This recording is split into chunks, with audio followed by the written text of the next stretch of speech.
آج ہم انشاءاللہ وضو کا طریقہ اس حوالے سے پڑھیں گے۔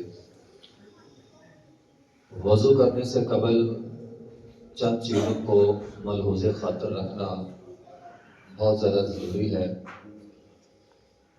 جن میں سے پہلی چیز پانی کی مقدار ہے۔ رسول اللہ صلی اللہ علیہ وسلم نے فرمایا، بلکہ آپ کے متعلق آتا ہے وَيَتَوَضَّأُ بِالْمُدِّ، آپ علیہ الصلوۃ والسلام ایک مد کے ساتھ وضو کرتے تھے۔ اب ایک مد کتنا ہوتا ہے؟ 600 گرام، 650 گرام پانی، یعنی آدھا کلو سے تھوڑا سا زائد پانی۔ نبی علیہ الصلوۃ والسلام ایک سا کے ساتھ غسل فرما لیتے تھے، یعنی 2 کلو سے کچھ زائد پانی سے آپ غسل کر لیتے تھے، اور آدھا کلو سے تھوڑا سا زیادہ پانی سے آپ وضو کرتے تھے۔ اور آپ یہ حدیث سن لی، اور ہم کیا کرتے ہیں؟ ٹوٹی چلا لیتے ہیں، منوں کے حساب سے پانی ضائع ہوتا ہے۔ ابن قیم رحمۃ اللہ علیہ نے اس حدیث کی تشریح میں یہ بات لکھی ہے، تفصیل کے ساتھ لکھی ہے، کہ جو بندہ نبی علیہ الصلوۃ والسلام کی اس مقدار کو کم سمجھتا ہے، تو یہ آدھا کلو تھوڑا سا پانی، اسے کیا وضو ہوگا؟ جو اس کو کم سمجھتا ہے اور سمجھتا میرا اس کے ساتھ وضو نہیں ہو سکتا اور میں نے زیادہ وضو کرنا ہے، اس کا گویا وضو ہی نہیں ہے۔ کیونکہ وضو ایک عبادت ہے، اور عبادت کے اندر سنت کا ملحوظ خاطر ہونا ضروری ہے، اور وہ سنت کو صحیح نہیں سمجھنا تو یہ عبادت کی بجائے گناہ کر رہا ہے۔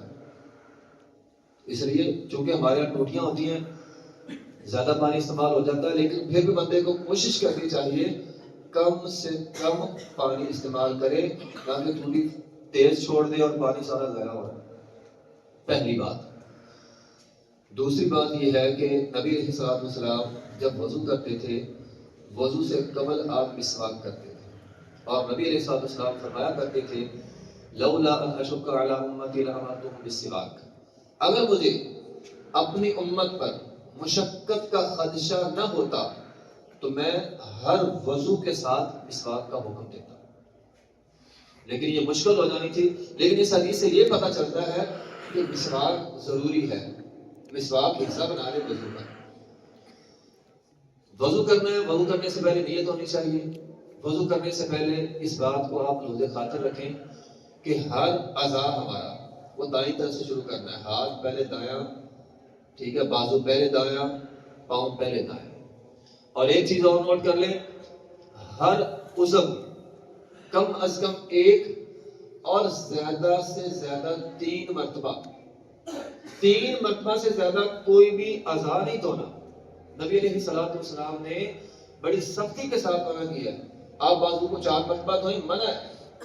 بعض لوگ دھوتے ہی رہتے ہیں، ان کا وسوسہ ختم نہیں ہوتا، بعض لوگوں دھوتے ہی رہتے ہیں، تو یہ غلط ہے۔ کم از کم 1 2 مرتبہ دھو لیں، یا زیادہ سے زیادہ 3 مرتبہ دھو لیں۔ اس کے بعد آپ نے بیٹھنا ہے، مسواک کر لی ہے، بسم اللہ پڑھنی ہے، بسم اللہ ضروری ہے۔ بسم اللہ پڑھنے کے بعد 1 چلو پانی لینا ہے، اپنے ہاتھ کو دائیں کو دھو لیا، پھر بائیں کو دھو لیا۔ ہاتھوں کو دھوتے ہوئے اس بات کو ذہن میں رکھنا ہے کہ یہ جو انگلیاں ان کے جو پورے ہوتے ہیں، اور یہ جو ان کے درمیان کے اندر خلا ہوتا ہے، یہاں پانی چلا جائے، اچھی طرح کر کے مل لینا ہے۔ پانی تھوڑا استعمال کریں، لیکن مل کے استعمال کریں۔ تو مل کے نبی علیہ الصلوۃ والسلام نے فرمایا یہ پورے اور انگلیوں کا خلا، یہ 2 الفاظ حدیث کے اندر موجود ہیں، فرمایا ان دونوں کو خیال رکھنا ہے۔ ہاتھ دھو لیے آپ نے، اس کے بعد نبی علیہ الصلوۃ والسلام نے 1 چلو پانی لیا۔ اب ایک ہی چلو پانی کو آدھا آپ نے منہ میں اور آدھا آپ نے ناک میں، آپ نے ایک ہی چلو استعمال کیا۔ ہاں، اگر آپ 3 مرتبہ کلی کرنا چاہتے ہیں تو 3 مرتبہ کر لیں، یہ تو 1 مرتبہ آدھا پانی منہ میں اور باقی بچا ہوا آدھا ناک میں۔ تو منہ میں پانی ڈالا ہے، آپ کلی کر لیں انگلی کے ساتھ، اور ناک کو اچھی طرح جھاڑ لیں۔ ناک کے حوالے سے نبی علیہ الصلوۃ والسلام نے فرمایا اگر بندے کا روزہ نہ ہو تو ناک کے اوپر پانی چڑھانا ہے۔ اور آپ نے وجہ بیان کی، رسول اللہ صلی اللہ علیہ وسلم نے فرمایا شیطان انسان کے ناک میں رہتا ہے، اور خاص طور پہ جب آپ فجر کا وضو کرتے ہیں، صبح کا وضو کرتے ہیں، شیطان بندے کی ناک میں رات گزارتا ہے، تو نبی علیہ الصلوۃ والسلام نے فرمایا ناک جھاڑنے سے وہ بھاگ جاتا ہے۔ ہاں اگر بندے کا روزہ ہو دن میں تو پھر ناک میں پانی چڑھانے کی ضرورت نہیں ہے، لیکن اگر روزہ نہیں ہے تو ناک میں اسی طرح پانی چڑھانا ہے۔ اس کے بعد چہرہ دھونا ہے، ایک مرتبہ دھو سکتے ہیں، 2 مرتبہ، 3 مرتبہ، یہ سارا چہرہ ہے، اس کو دھونا ہے۔ چہرہ دھونے کے بعد صرف ایک چلو کے ساتھ، ایک چلو پانی کے ساتھ داڑھی کا خیال کرو۔ بعد میرے بھائی اپنی داڑھی کو گیلا کرتے ہیں، ساری کو داڑھی ساری گیلی نہیں کرنی، صرف ایک چلو کے ساتھ خیال کرنا ہے۔ ایک چلو لے پانی کا، داڑھی میں پھینکے، داڑھی چھوٹی ہے بڑی ہے جیسی بھی ہے، اور اس کو خیال کر لے، بس کافی ہو گیا۔ داڑھی ساری کو گیلا کرنے کی ضرورت نہیں ہے۔ اس کے بعد آپ نے دایاں بازو کوہنی، کم از کم کونی تک، کونی سمیت، کونی سے اوپر جتنا جائیں گے اتنا بہتر ہو جائے گا۔ پھر بایاں بازو، اور اس کے بعد جو ہے نبی علیہ الصلوۃ والسلام نے سر کا مسح کیا۔